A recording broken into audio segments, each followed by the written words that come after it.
Magandang araw po sa inyong lahat and welcome sa Tito Manny TV.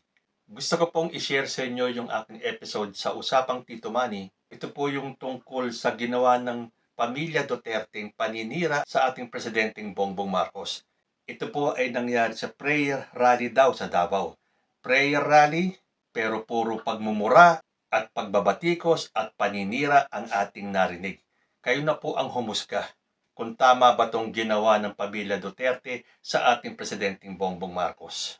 Let's all watch this. By now, siguro narinig nyo na o nabalitaan nyo na o nabasa nyo na yung mga pahayag ni former President Rodrigo Duterte kagabi sa kanyang speech sa prayer rally daw dyan sa Davao. Naturingan tinawag na prayer rally pero wala tayong narinig kundi puro paninira at mga pagmumura at pangbabastos at pangbababoy sa ating presidenteng Bongbong Marcos. Sa akin, baliwala yung mga pahayag ni Baste Duterte na pinagre-resign niya ang ating presidenteng Bongbong Marcos. Dahil bumalik na daw ang kriminalidad, hindi masolusyonan ang mga problema sa ating bansa, at kahit sa Davao ang baha nila doon ay hindi matugunan. Pero ang tanong ko nga sino ba ang mayor ng Davao? Hindi ba dapat yung mayor ng Davao ang nagre-resign dahil hindi niya magawa ang trabaho niya? Bakit iaasa sa presidente kaya nga tayo may mga mayor? So kung sino man ang mayor ng Davao, hindi ba dapat siya ang mag-resign? I'm sure kilala niyo naman kung sino ang mayor ng Davao. Kaya nga kayo nasa pwesto dyan Kaya nga may pondo kayo para tugunan ninyo ang problema. Isa sa problema ng kahit na anong lugar dito sa Pilipinas at kahit na sa ibang bansa ay ang baha. Nakita niyo sa States recently, ako may nakita kong isang lugar doon na binaha na halos umabot sa bubong ng mga kotse. Ang taas ng baha. Bakit hindi nila matugunan? Tapos dito, nang dahil lang sa baha, pagre-resignin ninyo ang presidente, so okay na sa akin yun. Kasi hindi naman papatulan talaga ni Bongbong Marcos yung mga ganyan mga akusasyon.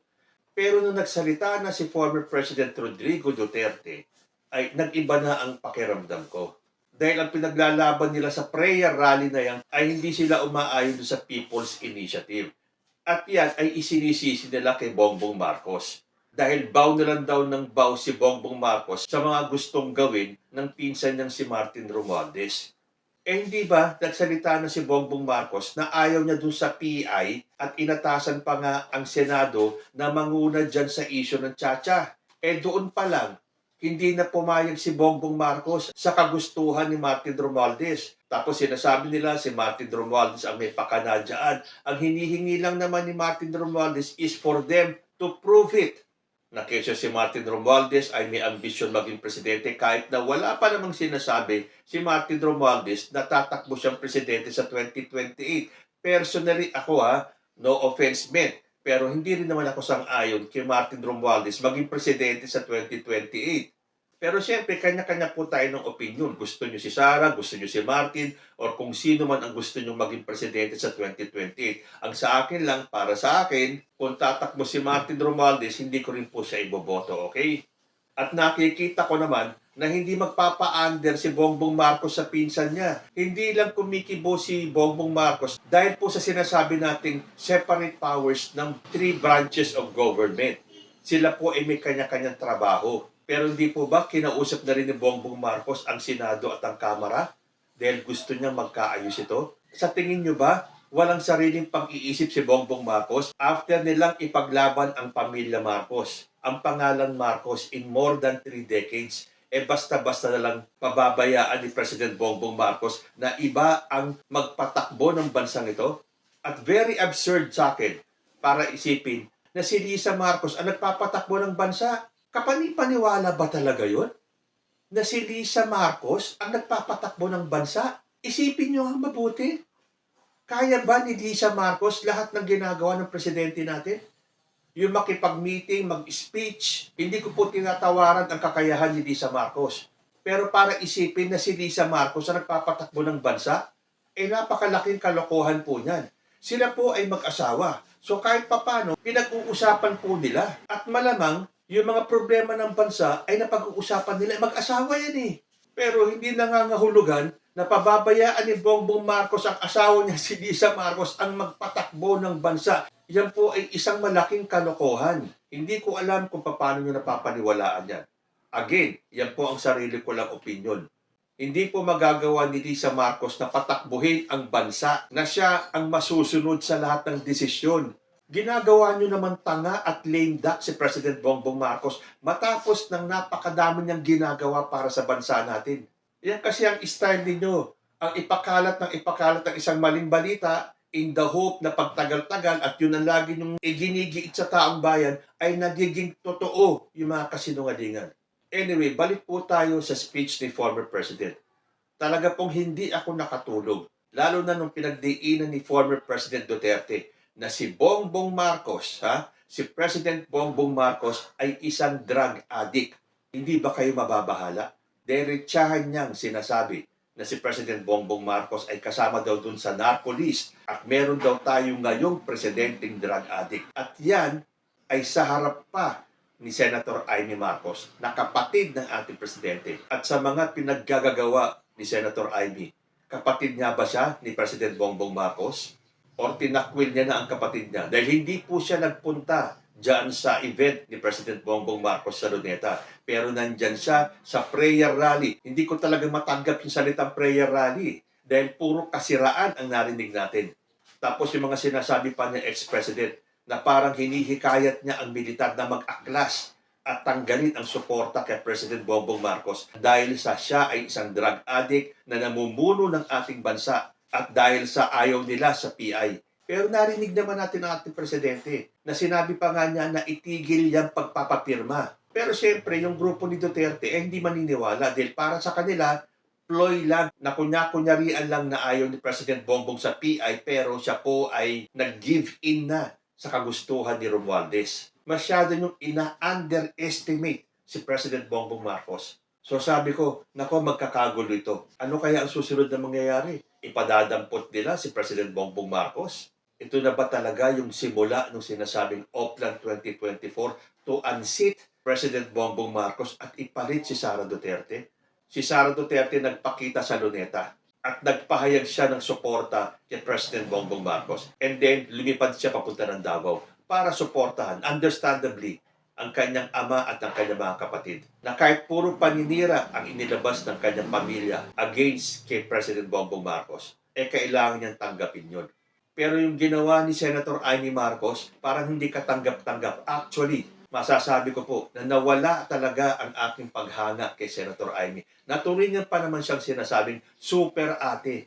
Pero ikaw mismo, dinadown mo ang kakayahan ng iyong kapatid. Anong akala mo kay President Bongbong Marcos? Tanga, bobo? Masakit kasi sa mga supporters si President Bongbong Marcos. Isa na po ako doon na masyado niyong minamaliit ang kakayahan ni President Bongbong Marcos matapos ng marami niyang nagawa para sa bansang ito in so short a time at yung mga ginagawa pa niya at yung mga plano pang gagawin para iangat ang bansang Pilipinas. Hindi niyo nakikita. Minamaliit niyo talaga si Bongbong Marcos. Pinalalabas yung tanga, bobo, under desaya. At ngayon sasabihin niyo pa na si President Bongbong Marcos ay isang drug addict. So sabi ko sa inyo sa sobrang pagkabahala ko, hindi po ako nakatulog talaga. Bakit nila ginagawa ito kay President Bongbong Marcos? Bakit sila gumagawa ng kwento? Bakit hindi mo na nila patunayan yung mga sinasabi nilang si Romualdez na at si Lisa Marcos na ang nagpapatakbo ng bansa? Sino ba ang nakapronte? Di ba si President Bongbong Marcos, sino ba ang gumagawa? Kaninong resulta ba ang mga lumalabas na mga magagandang nangyayari sa bansa natin? Hindi ba si President Bongbong Marcos? Tapos sasabihin nyo, Lisa Marcos, Romualdez? Again, iba po kasi yung branches of government na hinahawakan nila Pero I'm sure kung kailangan mag-step in ni President Bongbong Marcos ay gagawin niya. And I'm sure sa mga pahayag na narinig niya kagabi, may mga hakbangin ng gagawin ng ating presidente. Ako nga talaga nagtataka, ano na ang nangyayari kay former President Duterte? Kamakailan lang sinabi niya na walang polvoron issue. Dahil kung meron daw yan, matagal nang lumabas yan. Tapos ngayon sasabihin niya, pinakita sa kanya ng PIDEA na kasama sa narco list ang pangalan ni Bongbong Marcos. At tahasan pa niyang sinabi na ngayon meron tayong presidenteng drug addict. Naisip ko tuloy Ngayon kung papipiliin ako, ang isang presidenteng drug addict o isang presidenteng mamamatay tao. Kasi hindi ba, tahasan din nila, derechahan din nila sinasabi na si former President Duterte ay mamamatay tao nang dahil dyan sa war on drugs na yan. Okay lang yun dahil ibang tao ang nag-aakusa kay former President Duterte na mamamatay tao. Hindi naman siya sinabihan ng derecha ni President Bongbong Marcos na ikaw Duterte ay mamamatay tao. Pero iba po ito eh. Dahil galing mismo kay former President na ang ating Presidenteng Bongbong Marcos ay isang drug addict.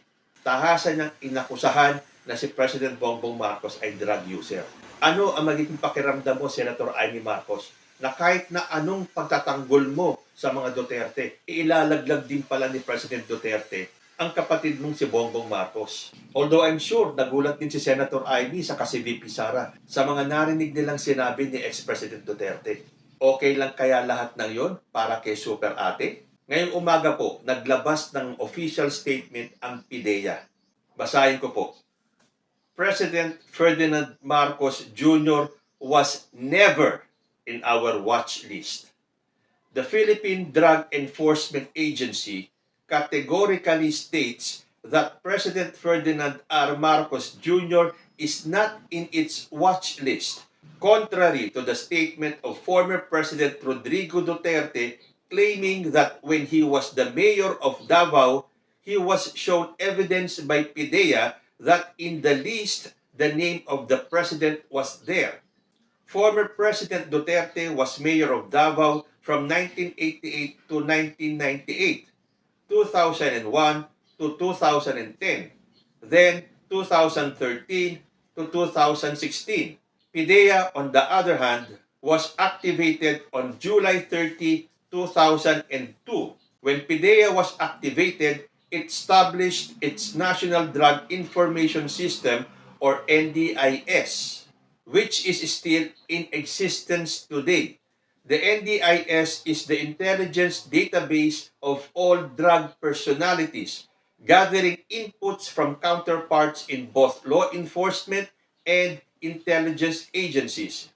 Pursuant to its mandate under Republic Act 9165 or the Comprehensive Dangerous Drugs Act of 2002, PIDEA regularly conducts intelligence workshops in collaboration with other law enforcement agencies to update the NDIS.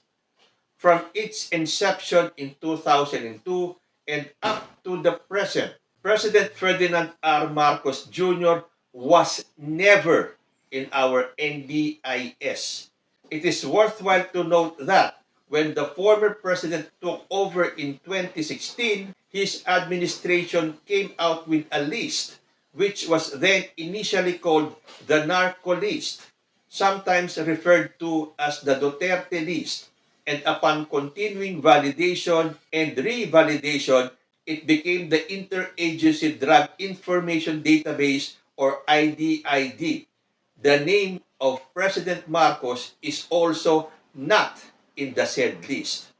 Based on all the foregoing facts, the PIDEA asserts that President Marcos Jr. is not and was never in its watch list. So hihintayin po natin kung paano ika-counter ni former President Rodrigo Duterte itong inilabas ng PIDEA. Nakakalungkot, nakakagalit, na sa dami ng ginagawa ng ating Presidente Bongbong Marcos para sa ating bansa, napilit pa rin ibabagsak ang kanyang administrasyon. Ano ang mga motibo ng mga taong ito? Ano ang gustong palabasin ni former President Duterte? Paiba-iba siya ng statement. Hindi mo maintindihan tuloy. May time na okay si President Bongbong Marcos sa kanya, may time na hindi.